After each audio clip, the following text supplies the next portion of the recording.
أعوذ بالله من الشيطان الرجيم. بسم الله الرحمن الرحيم. الحمد لله رب العالمين،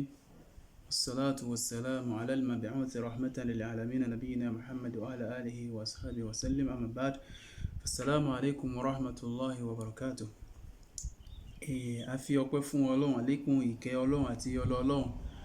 kó máa bá aṣáájú wa tí ṣe Ànábì wa Muhammad, gbogbo àwọn tí wọ́n kọ́ wa, àwọn tí wọ́n bí wa, ṣàdúrà fún gbogbo yín pátápátá. Ẹni tó ti kú nínú yín, Ọlọ́run bá ní fi àlìjánà ṣe ẹ̀san iṣẹ́ yín ní orí wa. Àwọn tí wọ́n sì kù ní ayé lénìí nínú gbogbo ẹ̀yin tẹ́ kọ́ àtẹ̀yin tẹ́ rè wá, Ọlọ́run bá ní fi àlìjánà ṣe ẹ̀san ṣe gbogbo yín náà pátápátá.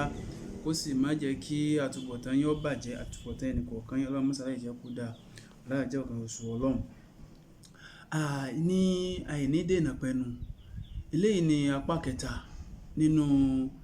ìmọ̀ bá wa sọ̀rọ̀ lórí ìtọ́jú ọmọ ní ìlànà Ànábì wa Muhammad sallallahu alayhi wa sallam. Ìmọ̀ tọ́jú ọmọ, tọ́píkì yìí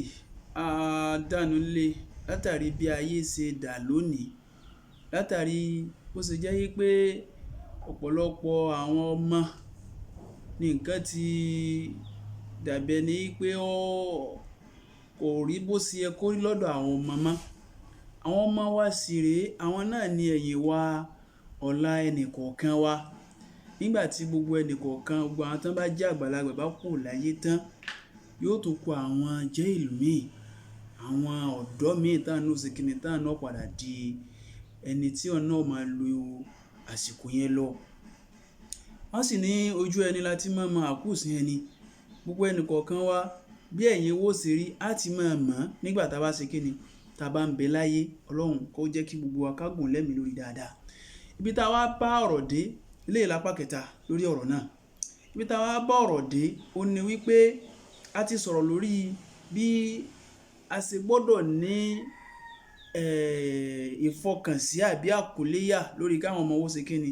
kí wọ́n máa kírun gẹ́gẹ́ bí Ànábì Muhammad sallallahu alayhi wa sallam bó ṣe sọ fún wa wípé murru awladakum bis-salah. Ó ní pé ká pa àwọn ọmọ wa ní àṣẹ kí wọ́n ṣe kíni, kí wọ́n máa kí ìrun wahum abna as-sab'un. Nígbà tí wọ́n bá tó ọmọ ọdún mélòó? Ọmọ ọdún méje. Ọ̀pọ̀lọpọ̀ wa lénìí, a ò kí ń sọ pé kọ́ ọmọ lọ kírun ní ìgbà tó ṣe wípé ẹni tó jóbi ọmọ gan òun kò kírun. Bàbá ò kí, ìyá ò kí. Tó bá ṣe wípé bàbá bá mójútó oorun, tí ìyàwó náà ṣe kíni, ìyá nínú ilé tó náà ṣe kíni, tó náà mójútó ìmọ̀ kí ìrun, ẹ rí i pé àwọn ọmọ yìí wọ́n ó jogún ìrun kíkí látara àwọn òbí wọn méjèèjì. Ṣùgbọ́n ọ̀pọ̀lọpọ̀ àwọn òbí àgàgà ò kírun, dèpòdípò pé wọ́n ṣe kíni, wọ́n pa àwọn ọmọ wọn láṣẹ tí Ànábì Muhammad sallallahu alayhi wa sallam tó pa wá ní àṣẹ rẹ̀. Ànábì pè mí àti ẹ láṣẹ yìí pé ká pa àwọn ọmọ wa láṣẹ tí wọ́n bá ti wọ ọmọ ọdún mélòó? Ọmọ ọdún méje, kí wọ́n máa ṣe kíni, kí wọ́n máa kírun. Tá a bá lọ wo bí ayé ṣe rí lónìí, tó bá ṣe yí pé àṣẹ ká máa kírun yẹn bá ń bẹ lára àwọn ọmọ wa, tó ṣe yí pé kálukú ló ti yẹ yahoo lónìí. Oògùn ṣíṣe, ọ̀pọ̀lọpọ̀ àwọn ọmọ náà ti mọ̀. Ọtí mímu, bọ́mọ ò tiẹ̀ mọ̀rún kí bí ọmọ ìlúwà láṣẹ, ọmọ gbọ́rùn òkè ṣe. Àwọn ọmọ tí à ń bí lénìí, Ọlọ́run má jẹ́ kí mi ọba máa bínú irú àwọn ọmọ bẹ́ẹ̀ yẹn. Gbogbo ẹni tó dẹ̀ ti bínú irú wọn náà, àwọn ọmọ tó ṣe yí pé wọn ò gbọ́ràn, tó ṣe yí pé wọn ò ṣẹ̀sìn, àwọn ọmọ tó ṣe yí pé wọ́n ń ba àwùjọ lójú jẹ́, Ọlọ́run má jẹ́ káwọ̀ bá wọn bínú wọn. Gbogbo ẹ̀yin tẹ̀ sí ní àwọn ọmọ tó ṣe yí pé gbogbo àwọn nǹkan yìí náà ni wọ́n ṣe tí ọ̀dà tí ọ̀bẹ sì mú, Ọlọ́run ó bá ni rà wọ́n padà. Ìrun kíkí yìí, Ọlọ́run ọba sọ fún wa pé inna as-salata tanha 'anil fahsha'i wal munkar. Ìrun tá a ní a máa kí, tó bá ṣe pé wọ bàbá náà lọ bá ń kí ìrun yìí, tó bá ṣe pé ìrun tí ń ṣàǹfààní ni, yóò máa kọ gbogbo àwọn àbàjẹ́, gbogbo àwọn tó kẹ́kọ̀ọ́ yóò máa kọ fún ọ. Ọmọ rẹ tó bí náà tó náà ń kírun, gbogbo àwọn ìwà àbàjẹ́, ìwà ṣìnà, ìwà ká máa ṣògùn owó, ìwà ká máa bà tọmọlàkejì jẹ́, ìwà ká máa pa ọmọlàkejì káwò fi máa jayé. Ìrun kíkí yìí yóò máa kọ fún wa. Ọmọdé yóò kọ fún, àgbàlagbà yóò ṣe kíni, yóò kọ fún. Ìyẹn ò jẹ́ inú àwọn tá a ṣe kíni, tá a ti bára wa sọ̀rọ̀ lórí lọ pé tó mọ́ bá ti pọ́ ọmọ ọdún méje, Ànábì Muhammad sallallahu alayhi wa sallam ó ní pé ká pa ọmọ náà láṣẹ kó ṣe kíni, kó máa kí ìrun. Ẹlẹ́ẹ̀kẹjọ inú àwọn in tí Ànábì Muhammad sallallahu alaihi wasallam tó tún ju àwọn wé nínú hadith náà ní pé wa farriqu baynahum fil madaji'. Ìyẹn làwọn tí a pè ní pé ká ṣe wìkọ́yà kó tó di pé aburú máa ṣẹlẹ̀. Káburú tó ṣẹlẹ̀ a gbọ́dọ̀ ṣe kíni, a gbọ́dọ̀ prevent aburú kó tó di pé ó máa happen. Ànábì sallallahu alaihi wasallam wọ́n ní pé tó ọmọ wa bá ti pé ọmọ ọdún 10 wa farriqu baynahum fil madaji' wa hum 10. Tí wọ́n bá ti pé ọmọ ọdún mélòó, wọ́n bá ti pé ọmọ ọdún 10, Ànábì ní ká ya ibùsùn ọmọkùnrin àti ọmọbìnrin kí wọ́n wà lọ́tọ̀ọ̀tọ̀. Ìwà lọ́tọ̀ọ̀tọ̀ wọn àsìkò tí wọ́n bá ti pé ọmọ ọdún 10 yìí, a rí wípé bíbàlágà ó ti máa ṣẹlẹ̀ sí wọn. Táwọn ó ti máa mọ ìyàtọ̀ láàrin akọ àti abo, táwọn ó fẹ́ máa practice in tí ń bẹ lára wọn ní ọkùnrin àti ní obìnrin. Ó lè ti máa rìn wọ́n,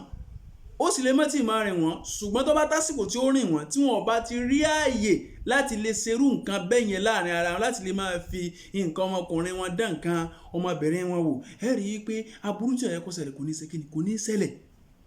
Ànábì sallallahu alaihi wasallam ló fi sọ yìí pé tí wọ́n bá ti pọ́ ọmọ ọdún 10, ẹ jẹ́ kálukú ṣe kíni, kó máa sùn lọ́tọ̀ọ̀tọ̀. Kálukú wá ààyè tí ó ṣe kíni, tí ó máa sùn sí. Ànábì lójú àwọn eléyìí ìtumọ̀ ẹ̀ ní pé káburú tó ṣẹlẹ̀, ìta tó fẹ́ múnú ẹ̀kọ́ lórí ilé pé káburú ó tó ṣẹlẹ̀, káyètè máa wá tí aburú òfin ní ṣẹlẹ̀. Ọmọ rẹ tí ń lo fóònù tí ń lò nígbà tí ò tí ì ju èjì ń lọ, kò yẹ kó o tí ì dáadáa fóònù, kò yẹ kó o tí ì ṣe kíni, kó o tí ì dọ́mọ rẹ dá fóònù. tó jẹ́ kí n padà sáàyè iná wípé mo ń sọ wípé àwọn nǹkan kan ń bẹ tó ṣe wípé ìwọ tó bá ń tọ́jú ọmọ lónìí ó yẹ ká mọ̀. Jàmáà, àwọn nǹkan kan ń bẹ tó ṣe wípé àyè tí bá ń tọ́jú ọmọ lénìí ó yẹ ká mọ̀. Kí ni nǹkan òun ni pé ẹ lọ bẹ̀rẹ̀ áàpù tó ṣe wípé tó bá wà lórí fóònù ìbàjẹ́ ni wọ́n fi ń ṣe, bóyá wọ́n fi ń wo fídíò wòkúwò ni, àbí application tó ṣe wípé tó bá ti wà lórí fóònù èyí tí wọ́n fi ń ṣe yahoo ni. Ó yẹ kémi àti ẹ tá ń tọ́jú ọmọ ká lọ mọ àwọn nǹkan yìí. Tó bá ilé rí lórí fóònù ọmọ rẹ ti mọ ipò náà ti ṣe kí ó ti ń fẹ́ wọ́, kó tó di ipá burú wọn ṣẹlẹ̀ sí, tọ́rọ ọmọ mi ó padà ya wèrè kẹ́yìn ayé rẹ̀ náà ni. Ọmọ mi nígbà tí wọ́n bá padà mú níbi iṣẹ́ aburú rẹ̀ kò ní bọ́m̀bẹ́, ṣùgbọ́n kó tó di ipá aburú yóò ṣẹlẹ̀ ẹ tètè kẹ́hùn sọ̀rọ̀ ẹ̀yin òbí kẹ́hìn bá ṣe kése kíni, kẹ́hìn bá ṣe kẹta sáré. Torí táwọn ọmọ ìjẹun bá dálẹ̀ ẹ nílé wò wọ́n ràn mọ́, ṣùgbọ́n tó di ipá wọ́n dá nǹkan yìí sí yín lọ́rùn, ẹ ṣe kíni, ẹ kíyèsí o. Ànábì wa Muhammad sallallahu alaihi wasallam ó ṣàlàyé tiẹ̀ fún wa o. Èyí tí ó tún kún ní tí a tó fẹ́ sọ, tá a fi ń pè ẹ̀yin òbí wa, gbogbo àwa tá ń rẹ ọmọ, tá a fi ń pè sákèsí pé ká rẹ ọmọ ní ìlànà Ànábì Muhammad sallallahu alaihi wasallam. Inú rẹ̀ ní pé ìtàhàtù fursa lil hiwar. Ká fún àwọn ọmọ wa yìí, ká fún ẹ ní opportunity láti ṣe kíni, láti jọ máa sọ̀rọ̀, láti jọ máa fi ọ̀rọ̀ jómitóró ọ̀rọ̀. Mo sọ nínú èyí tí a ti ṣe kọjá yìí pé bàbá mi ń bẹ tó bá fẹ́ wọlé báyìí ẹ̀rù ó máa bà àwọn ọmọ ni. Só wá yẹ kó jẹ́ ẹ̀rù jẹ̀jẹ̀ fún àwọn ọmọ rẹ tó bí, só yẹ kó jẹ́ ẹ̀rù jẹ̀jẹ̀ fáwọn tó ń ṣe kíni, fáwọn tó ń rè. Ó yẹ kó ṣe súnmọ́ Ànábì Muhammad sallallahu alaihi wasallam tí í ṣe ọ̀gá èmi àti ẹn tó ṣe súnmọ́ ni, ẹn táwọn ọmọdé sì ń súnmọ́ ni, ẹn tágbàlagbà ń súnmọ́ ni. Tẹ́ bá lọ wo ìtàkàtà ọ̀rọ̀ sọ fún wa, ọmọ kan nínú àwọn ọmọ kéékèèké nínú àwọn sàhábà ó ń sọ fún Ànábì Muhammad sallallahu alaihi wasallam, wọ́n wá ń jókòó pẹ̀lú gbogbo àwọn àtàgbà àtọmọdé. Ànábì wá gbé igbá kan lọ́wọ́ tó ṣe wípé bí wàrà ló wà nínú igbá yẹn. Ànábì sallallahu alaihi wasallam ó wá ń sọ fún ọmọ yìí pé ọmọ yìí sì wà lẹ́gbẹ̀ẹ́ ọwọ́ ọ̀tún Ànábì Muhammad sallallahu alaihi wasallam. Ànábì wá ń béèrè lọ́wọ́ ọmọ yìí pé ìwọ ọmọ tó wà lọ́wọ́ ọ̀tún mi yìí, ǹjẹ́ ló yọ̀ǹda kí n gbé fún àgbàlagbà tó dípò ló wà lẹ́gbẹ̀ẹ́ ọwọ́ ọ̀tún? Ọmọ yìí yarí, ó ní pé rí ó ń sí Ọlọ́run, òun ò ní fún ẹni yìí, òun ò ní fún ní àǹfààní láti ṣe kíni, láti lo opportunity titi tòun. Látàrí bẹ́ẹ̀ Ànábì sallallahu alaihi wasallam kò fún ọmọ yẹn wá sí kíni, ó wá gba nǹkan yìí lọ́wọ́ Ànábì Muhammad sallallahu alaihi wasallam. Ànábì gbé fún, bá Ànábì Muhammad sallallahu alaihi wasallam bó ṣe gbé fún kálukú wọn náà kí wọ́n ṣe kíni kí wọ́n padà mú nǹkan yẹn ṣùgbọ́n mọ́ yẹn ó sákọ̀ ẹjẹ́ lọ wẹ́rí pé Ànábì Muhammad sallallahu alaihi wasallam nínú kó ṣe súnmọ́ ni ọmọ yìí fi jókòó ní ẹ̀gbẹ́ ọwọ́ ọ̀tún Ànábì Muhammad sallallahu alaihi wasallam nínú pé ó ṣe bá sọ̀rọ̀ pọ̀ òun náà ni Ànábì sallallahu alaihi wasallam pé Ànábì ṣe kíni Ànábì rọ̀ ni ọmọ yìí fi lè máa bá Ànábì Muhammad sallallahu alaihi wasallam máa bá sọ irú ọ̀rọ̀ báyìí ìkan nìyẹn. Inú rẹ̀ tún ní pé kí ọmọdé kọ́ lágbára láti lọ bó ń sí Ọlọ́run sallallahu alaihi wasallam pé èrè ó ń sí Ọlọ́run yọ̀ǹda fún mi kí n ṣe kíni kí n lọ máa ṣe zìnà dáadáa bí Muhammad sallallahu alaihi wasallam tó bá ilé yọ̀ǹda fún ni zìnà díẹ̀ tó fún irú ọmọ bẹ́ẹ̀ ṣùgbọ́n Ànábì Muhammad sallallahu alaihi wasallam kò yọ̀ǹda fún látàrí bẹ́ẹ̀ zìnà kò jẹ́ tọ̀fẹ́ nìkankan nù wa àti wọ́n àfáà tó sọ pé ó ti dé ipò kan tó yẹ pé wọ́n lọ́ọ̀kọ́ bá ìyàwó ọmọ lẹ́yìn rẹ̀ lọ́ọ̀kọ́ bá ṣe kíni lọ́ọ̀kọ́ bá jẹ́ ìyàwó rẹ̀ níbo lẹ ti rí lè òjíṣẹ́ Ọlọ́run sallallahu alaihi wasallam tọ́lọ́wọ́n bá ti dárí gbogbo ẹ̀ṣẹ̀ rẹ̀ jìn kìí ṣe gbogbo orú nǹkan báyìí èmi àti ẹ náà ìntánẹ́bì ọba ti ṣe sallallahu alaihi wasallam ká mọ̀ sọ yí pé àwa ti tóru ipò bẹ́ẹ̀ irú ọmọ báyìí ọmọ ká ọwá sọ fún Ànábì Muhammad sallallahu alaihi wasallam yí pé èrè ó ń sí Ọlọ́run yọ̀ǹda fún mi kí n lọ máa ṣe zina Ànábì Muhammad sallallahu alaihi wasallam kò jágbe mọ́ ó fọmọ náà lára balẹ̀ ẹ rí i pé ó fààyè ìwárù lẹ̀ ààyè ìbára ẹni fọ̀rọ̀ jómi tó rú ọ̀rọ̀ ó wá sọ fún yín pé Ànábì wa bi léèrè ó ní pé ìrẹ́ ọmọ yìí ǹjẹ́ ló lè fẹ́ kí wọ́n máa bá ìyá tó bí ọ ṣe kíni sí àgbèrè bí ó wá dá Ànábì Muhammad sallallahu alaihi wasallam ó dá lóhùn yìí pé ìrẹ́ ń ṣe Ọlọ́run la wallahi yìí lè fẹ́ o kí wọ́n máa bá ìyá mi wọ́n máa fún ìyá mi má di gànà ó tó bi léèrè pé ǹjẹ́ ló fẹ́ kí wọ́n ṣe bẹ́ẹ̀ fún òkútù rẹ àǹtí rẹ ọmọbìnrin rẹ gbogbo ẹ̀wà wáta ó ń sọ pé òun ò sí kíni òun ò fẹ́ ni ẹ rí i pé Ànábì Muhammad sallallahu alaihi wasallam kò jẹ́ ń tọ́ranjú mọ́ èèyàn ó fi sùúrù ó fi bá ọmọ yìí sọ ẹ wo method ẹ wo ọ̀nà tí Ànábì Muhammad sallallahu alaihi wasallam tó fi padà jèrè ọkàn ọmọ yìí tọmọ náà fi sọ pé òun ò sí kíni òun ò ṣe irú nǹkan náà kò wọ́n kó wọ́n ṣe mọ́ Ànábì wa Muhammad sallallahu alaihi wasallam lọ́wọ́ ìsà padà sàdọ́ àwọn pé Allahumma ghfir lahu dhanba wa tahhir qalba wa ahsin farja Ànábì ìsà sí kíni ó wá ìsà sàdọ́ fún wípé kọ́lọ́wọ́ forí ẹ̀ṣẹ̀ rẹ̀ jẹ́ kọ́lọ́wọ́ sì bá ní fọkàn rẹ̀ mọ́ kó sì bá ní kí ìsábẹ̀rẹ̀ kọ́ mọ́jú òsìnà láyé a rí i pé ẹ̀kọ́ ń bẹ lára Ànábì Muhammad sallallahu alaihi wasallam inú àwọn ẹ̀kọ́ yìí béèyàn ṣe máa ń re èèyàn sínú ẹ̀sìn nìyẹn béèyàn ṣe máa ń re ọmọdé sínú ẹ̀sìn nìyẹn ẹ wo ọ̀nà tí Ànábì Muhammad sallallahu alaihi wasallam tó fi kó ọmọdé yìí mara tá a bá tún lọ wò ẹ rí inú ìṣesí Ànábì Muhammad sallallahu alaihi wasallam wípé al-muhasabatu al-mu'tadila ká máa ṣe ìṣirò téèyàn bá ń ṣe láìda àbí ń dára ká máa ṣe ìṣirò rẹ̀ níwọ̀ntúnwọ̀nsì kọ́ mọ́jà yí pé àkàsá rí yàn a sọ yí pé tó ṣe bóyá ó ṣe mistake ni àkàsá àmọ́ pariwo mọ́ ẹ̀kọ́ ń bẹ lára Ànábì Muhammad ẹ̀ ń bá ṣe ìtọ́yẹ ká jágbe mọ́ Ànábì yóò jágbe mọ́ lọ́nà tó yẹ kó gbà jágbe mọ́ ẹni tó bá sì jẹ́ yí pé kọ́kànra fojú wò báyìí lásán ni yóò kàn án fojú bá sọ̀rọ̀ lásán ẹni tó bá ṣe yí pé kọ́fẹ́nu bá sọ̀rọ̀ Ànábì sallallahu alaihi wasallam yóò fẹ́nu bá irúfẹ́ ẹni bẹ́ẹ̀ sọ̀rọ̀ tá a bá lọ wò nínú èyí tí ó ṣẹlẹ̀ sí àwọn sọ̀hábà al-kiram ìgbà tí Ibn Abbas tó ń kírun tó ṣe yí pé ó ń kírun fún àwọn èèyàn lé ọ̀nà tó ṣe yí pé ó ń le fáwọn èèyàn tí wọ́n kọ́mẹ̀ntì rẹ̀ Ànábì Muhammad sallallahu alaihi wasallam ó fẹ́nu bá sọ̀rọ̀ ìyá wa Aisha radiyallahu ta'ala anha ní ìgbà tí ìyá wa tí wọ́n ṣe nǹkan kan tó ṣe yí pé kò bá ìlànà ẹ̀sìn mu Ànábì Muhammad sallallahu alaihi wasallam ojú lásán lè bá sọ̀rọ̀ nígbà tí ìyá wa Aisha radiyallahu anha tó gbé kinní kan tí wọ́n ń pè ní bíi pílò ọ̀rà pílò yìí wá ní àwòrán lára Ànábì sallallahu alaihi wasallam ó sì mọ̀ yìí pé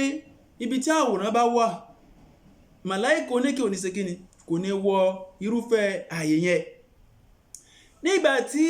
Ànábì Muhammad sallallahu alaihi wasallam ó ti wá rí àwòrán yìí lára pílò yìí bí Ànábì sì ra wà ní ẹnu ọ̀nà Ànábì tí ìyàwó Aisha ti rí ojú Ànábì kó ti ṣe kíni ó ti le ìyàwó Aisha ti ń sáyé sọ yí pé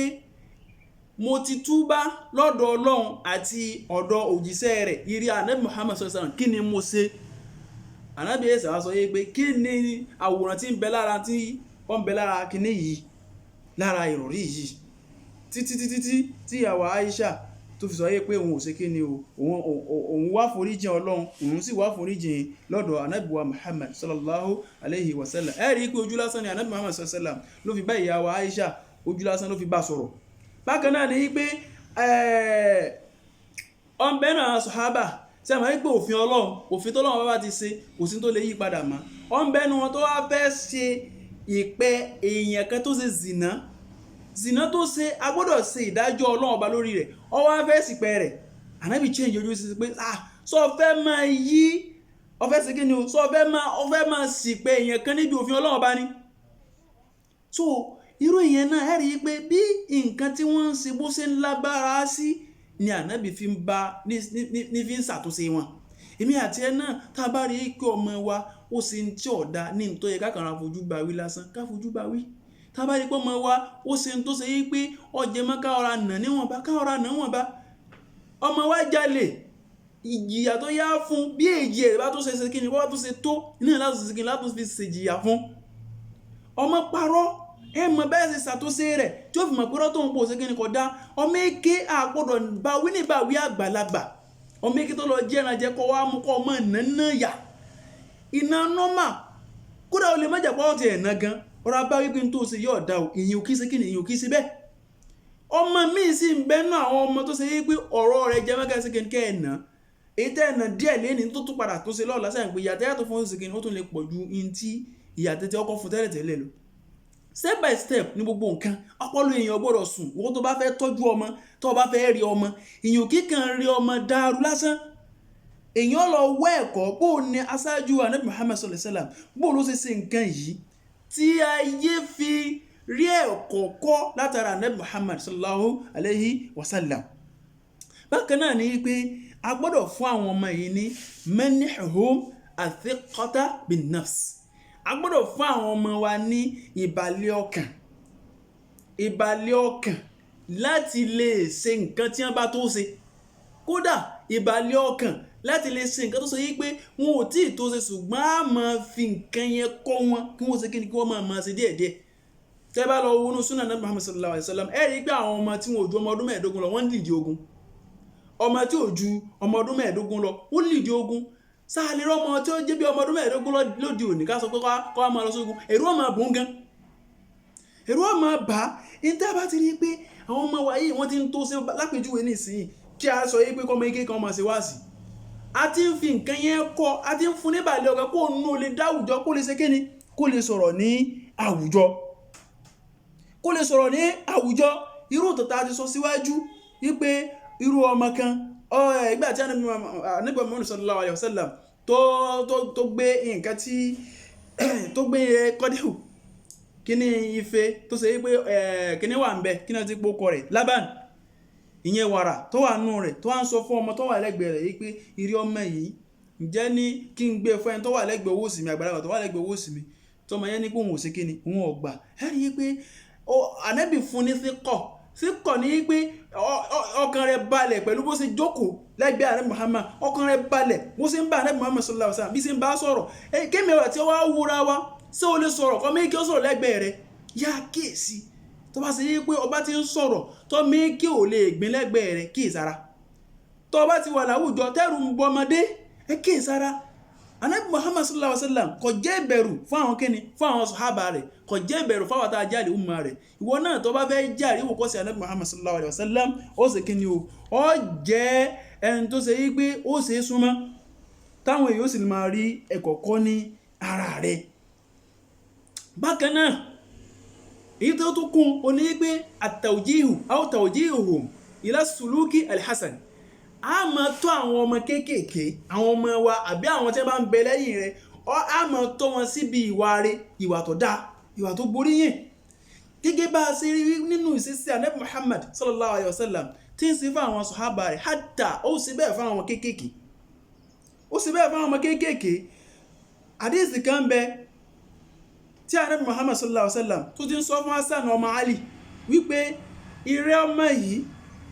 dá ma yaribuk ọmọ yìí kí ní bá wí ẹ̀rí tí ń sọ fún ọmọ yìí kéré pé bí ọ̀rọ̀ tó yẹ pé yẹn bá gbàlagbà sọ ni ṣùgbọ́n ẹ̀ ní fojú ọmọ yìí kéwò dá ma yaribuka ila ma la yaribuk in tó bá ti rú ọ lójú ṣé kí ni gbé jùlẹ̀ lọ síbi tí ó bá ṣe kí ni tí ó bá ti rú ọ lójú ọmọ yìí tẹ́ ẹ sọ báyẹn fún yóò ti wà nù làákàyè rẹ̀ torí pé làákàyè ọmọ ó mú bérebére ni fa inna sadaqata tumanina kéèyàn máa ṣe kí fa inna sidqata tumanina kéèyàn sòdodo tumanina ni ìbálẹ̀ ọkàn ni kódà wal kadhibu rayba kéèyàn sì máa parọ́ ìmọ̀ mẹ́rù báyẹn ni kèé fi ni ní ọkàn balẹ̀ ẹ wo ọ̀rọ̀ yẹn wo bá ní Muhammad sallallahu alaihi wasallam bó ṣe gbé kalẹ̀ ẹwẹ́ tó gbé kalẹ̀ fún wọn náà mọ́ fojú kéré ọmọdé máa tọ́ sọ́nà má sọ bó ṣe kí ni má sọ bó kéré gẹ́gẹ́ bẹ́ẹ̀ ni àdísì Ànábì Muhammad sallallahu alaihi wasallam tó tún sọ fún Umaru ọmọ Abi Salama tó ń sọ fún yí pé ìrí ọmọ ìyá gùlámù sámìlá tó bá ti fẹ́ jẹun sámìlá máa dárúkọ Ọlọ́run tó bá fẹ́ mú mi ìwọ náà máa dákọ Ọlọ́run ọmọ ìyá mi tó bá fẹ́ jẹun máa dákọ Ọlọ́run gbogbo àwọn tó bá jẹ mọ́ téèyàn máa tọ́ èèyàn sójú ọ̀nà rẹ̀ mọ́ fojú kiri ọmọdé kankan àdìkárò sọ̀bá wal masa gbogbo àwọn àdìkárò tá a máa ṣe máa káwọn ọmọ rẹ̀ mọ́ fojú kiri wọn irshaduhum ila suluki al-hasan at-tawjih ká máa tọ́ wọn sójú ọ̀nà tó ṣe kíni sójú ọ̀nà tó dáa especially ojú ọ̀nà Ànábì Muhammad sallallahu alaihi wasallam especially kárí ọkàn wọn rí i pé ẹnìkan ń bẹ ò tí ń jọ́lọ́run ẹnìkan ń bẹ tó ṣe pé òun ni Ànábì sallallahu alaihi wasallam tọ́nà ọba ṣe kíni tó gbé ránṣẹ́ sí wa ẹ̀sìn kan ń bẹ tó yẹ ká sìn ìwọ̀ kan tó yẹ afẹ́ tó dá wa ìwọ̀ kan ń bẹ tẹ́ni tó dá wa náà ṣe kíni tí ń fún wa tẹ́ ẹ bá ti fi nǹkan yìí rí àwọn ọmọ orí rẹ̀ náà wọ́n ṣe kíni iná ni wọ́n dàgbàlẹ̀ lórí Ànábì wa ń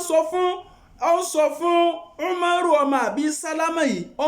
ń tọ́ sọ́nà yìí pé sámìlá tó bá ti fẹ́ jẹun wá sí kíni máa dárúkọ Ọlọ́run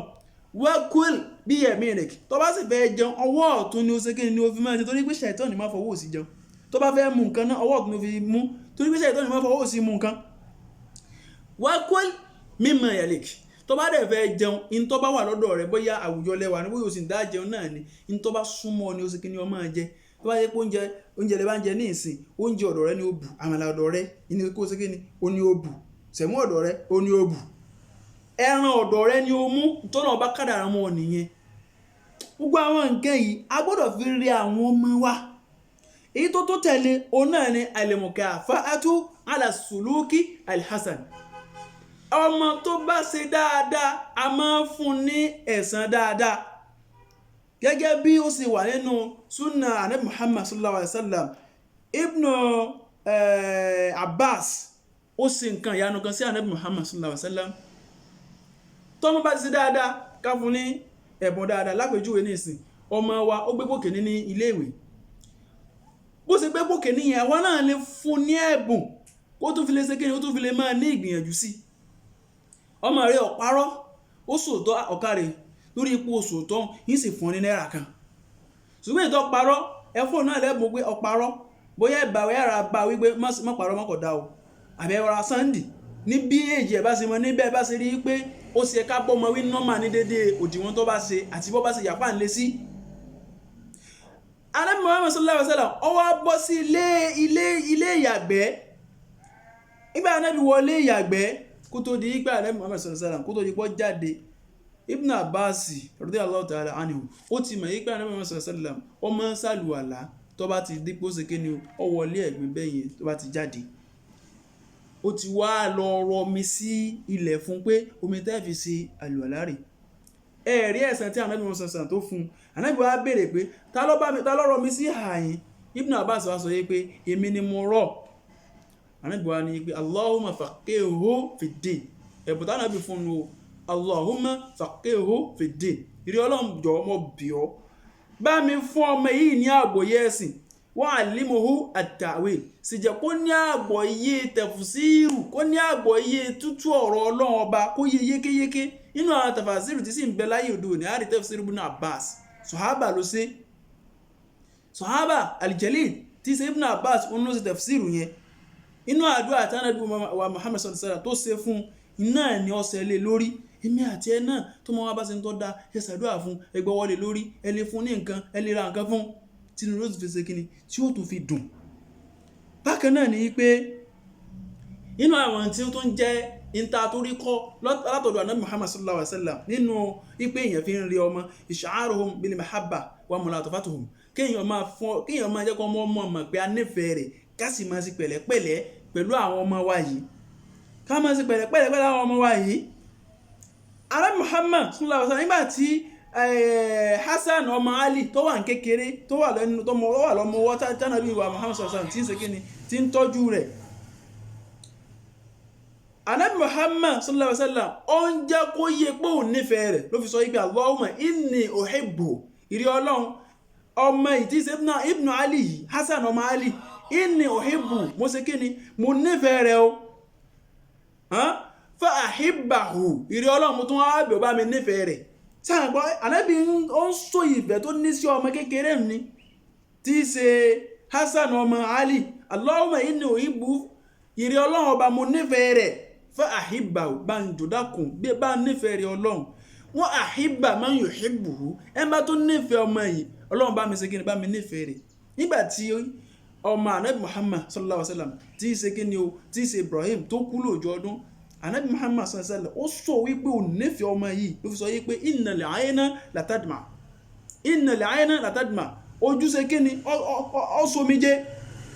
wa innal qalba la yahzun kódà ọkàn náà ṣe kíni ọkàn náà bàjẹ́ wala naqul ní wí nǹkankan illa ma yurdi rabbana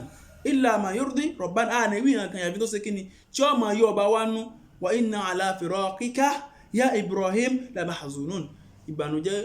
ó ń bá wa pẹ̀lú ikú rẹ̀ pẹ̀lú ìyà rẹ̀ Ibrahim.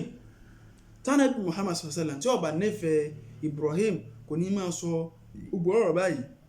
ẹ sì rí pé ọ̀pọ̀lọpọ̀ ló ti yọ̀dájú lónìí àwọn kan tó ṣe yí pé ọmọ wọn lè fi ṣoògùn owó ọmọ wọn a máa pa ká tó wá bèèlè ọmọ ọlọ́mọ. ọ̀pọ̀lọpọ̀ àwọn èèyàn ti yọ̀dájú lónìí ẹ̀mí tí wọ́n àti ẹ̀mí ẹlòmíì wọ́n á gbọ́ lábẹ́mí tí wọ́n ní kẹ́mí omi ó ṣe kíni kó kú láyé nítorí ẹ̀mí tí wọ́n náà sì mọ̀ ìgbà tó ṣe kíni tó kú mẹ́. gbogbo àwọn nǹkan báyìí kò sínú ojú ọ̀nà Ànábì Muhammad èyí tó wà lójú ọ̀nà Ànábì Muhammad inú rẹ̀ nípa sí kíni ká nífẹ̀ẹ́ ọmọ làkejì ká nífẹ̀ẹ́ ọmọ ẹni ká nífẹ̀ẹ́ ọmọdé ó wà nù sí sí Ànábì Muhammad sallallahu alaihi wasallam. nínú rẹ̀ tó ní pé àwọn ọmọ wa tí à ń bí mulatafatuhum wa muda'abatuhum wa kasbu qulubihim ká nífẹ̀ẹ́ wọn ká sì máa ṣe pẹ̀lẹ́pẹ̀lẹ́ pẹ̀lú wọn ìyẹn a máa kíìsì ọmọ kéékèèké ìyẹn a sì máa ṣe pẹ̀lẹ́pẹ̀lẹ́ pẹ̀lú wọn. ìtàn kékeré tí tọ́ra mú wá ń belé náà ni wípé Ànábì Muhammad sallallahu alaihi wasallam lórí pé wọ́n ṣe pẹ̀lẹ́pẹ̀lẹ́ pẹ̀lú àwọn ọmọ kéékèèké. Hassan yìí náà ni ọmọ Ali ó wà ní Ànábì Muhammad sallallahu alaihi wasallam ó wà ní foríbalẹ̀ lórí ìrun báyìí. Hassan tí í ṣe ọmọ Ali ó wá gun Ànábì Muhammad sallallahu alaihi wasallam ó gùn lórí egbò ó gùn lórí Ànábì wá pẹ́ ní ìforíbalẹ̀ ní tìtorí tani ní ìtorí Hassan yìí ikọ́ wà lórí ìhun gbà tó ń wà ní ìforíbalẹ̀ ó wá ń ṣàlàyé fún àwọn tí wọ́n jẹ́ màmúm àwọn tí wọ́n kírun lẹ́yìn rẹ̀ wípé ìdí tó ń fi pẹ́ kóhùn tó sírí ni wípé ọmọ yìí ń ṣeré lórí ìhun ó ti gùn ún lórí mọ́lẹ̀ òun ò wá fẹ́ gé eré tí ń ṣe ìgbádùn eré tí ń ṣe lórí ìhun yẹn òun ò fẹ́ gé kó wọn má jẹ́ kó wọn jà kúrò ní orí ìhun ní ẹ̀ẹ̀kan náà kó má jẹ́ ìgbádùn yẹn kúrò ní ara rẹ̀. tẹ́ bá wọlé náà ẹ̀ rí pé ìṣe pẹ̀lẹ́pẹ̀lẹ́ pẹ̀lú ọmọdé ni gbogbo àwọn oríṣiríṣi ẹ̀kọ́ téèyàn máa ṣe pẹ̀lú àwọn ọmọdé iná rí táwọn ọmọ fi máa padà dẹni tó yáre lọ́la torí pé wọ́n òwò gangan tí wọ́n kẹ́kọ̀ọ́ lára rẹ̀ ó sì sìnkì ní ó sì súnmọ́. bákan náà àlẹ́ adilu bainal abna kéèyàn máa ṣe déédé láàrin àwọn ọmọ tá à ń ṣe kíni àwọn ọmọ tá à ń bí inú àwọn tó ṣe wípé a ní ìdí rẹ̀ nínú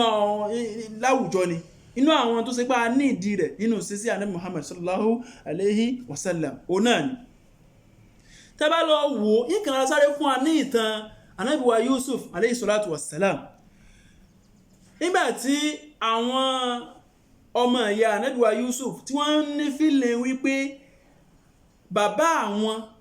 ó nífẹ̀ẹ́ Yusuf ju àwọn lọ wọ́n nífẹ̀ẹ́ rẹ̀ ní o kìí ṣe pé bàbá wọn nífẹ̀ẹ́ rẹ̀ jùlọ bẹ̀tí wọ́n nífẹ̀ẹ́ wípé bàbá àwọn ó nífẹ̀ẹ́ Yusufu ju àwọn lọ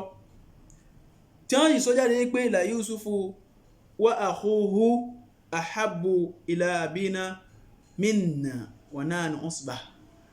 Yusuf àti ọmọ ìyá rẹ̀ bàbá wa nífẹ̀ẹ́ wọn jù àwa lọ ní ẹ̀bá sọ wípé uqtulu Yusufa ẹsẹ̀ kí ni ẹ pa Nábì Yusuf awítọ̀rọ̀ owó tàbí kẹ́ ẹ sọnù kẹ́ ẹ jù jìnnà tá àti ní rí mọ́ awítọ̀rọ̀ owó arúgbọ́n ẹ jù síbi tá àti ní gbúrò rẹ̀ yakun lakum wajhu abikum bàbá yín ojú rí ó lè wálẹ̀ yóò lè padà rí ẹ̀yin náà yóò lè padà rí pé ẹni rí lẹ́yìn nígbà tí ọ̀bà ráhàn tó ṣe kíni tó nífẹ̀ẹ́ mọ́ kí ló fa lẹ́yìn tó bá ṣe yípo lóòótọ́ ni bàbá wọn ṣe kíni ló nífẹ̀ẹ́ ẹnìkan ju ẹnìkan lóòótọ́ yìí lè dá pọ́blẹ́mù lẹ̀ láàrin fámìlì àìyí nífẹ̀ẹ́ ọmọ kan ju kan lọ àìyí sì fún ẹnìkan ní nǹkan ká má ṣe kíni ká má fún ẹnìkejì torí pé ọ̀tá tí ń bẹ láàrin ọmọ ìyáálé àtọmọ ìyàwó mi àbí ọmọ ìyá méjì gan pọ́blẹ́mù yẹn ó ń bẹ̀rẹ̀ ó ń stáàtì látòrí òbí mi látòrí bàbá mi látòrí ìṣesí tí bàbá yìí bá ń ṣe tí bá ń ṣe ẹnìkan fẹ́ fún ọmọ rẹ̀ lẹ́bùn nígbà fẹ́ fún lẹ́bùn Ànábì Muhammad sallallahu ó sì pe Ànábì pé kánàbí òfin bóun jẹ́rìí pé òun ṣe kí ni òun fọ́mọ yìí ní nǹkan báyìí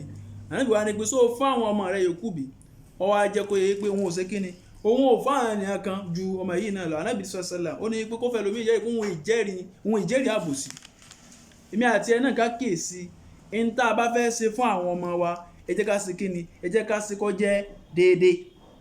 ẹ jẹ́ ká ṣe kó jẹ́ déédéé ó sì yẹ pé ìyẹn náà ó tún ní àlàyé díẹ̀ torí pé déédéé tá a fẹ́ ṣe tó bá fẹ́ raṣọ fún àwọn ọmọ rẹ̀ raṣọ fún gbogbo wọn ẹ̀kọ́ ọmọ jẹ̀ pa apá kan ó ra apá kan ó dá apá kan sí ṣùgbọ́n ìwé sùkúù táwọn ọmọ rà lápòjúwe sọ pé ìwé ọmọ tó ti wà ní primary 4 ó yàtọ̀ sí èyí tó wà ní nursery 1 kọ́ máa rọ pé déédéé náà sáfẹ́ ṣe gbogbo òwe tí òun ò ní kélé ọ̀ra yìí kankan àgbọ́dọ̀ ná fún gbogbo wọn lẹ́yìn ẹ̀ ó ní ìdílàkàì kọ́lọ̀ bá kó mọ́ sàlẹ̀ ìsìn àlékún dáadáa wa ní ìparí tí a fi parí eléyìí ò ní yé pé ẹni tí ó jẹ́ olùrè ọmọ àni at-tarbiyatu bil-qudwa ìwọ tó fẹ́ rí ọmọ ó lè jẹ́ pé òun ní fẹ́nu sọ̀rọ̀ gan fún ọmọ tó ṣe pé ìṣesí ẹ̀ lásìkò ní òsì kíni ní ó jẹ́ tí ọmọ gangan òsì kíni tí ọmọ rí ní àwòkọ́sí tábà lọ wo Ibn Abbas radiyallahu ta'ala anhu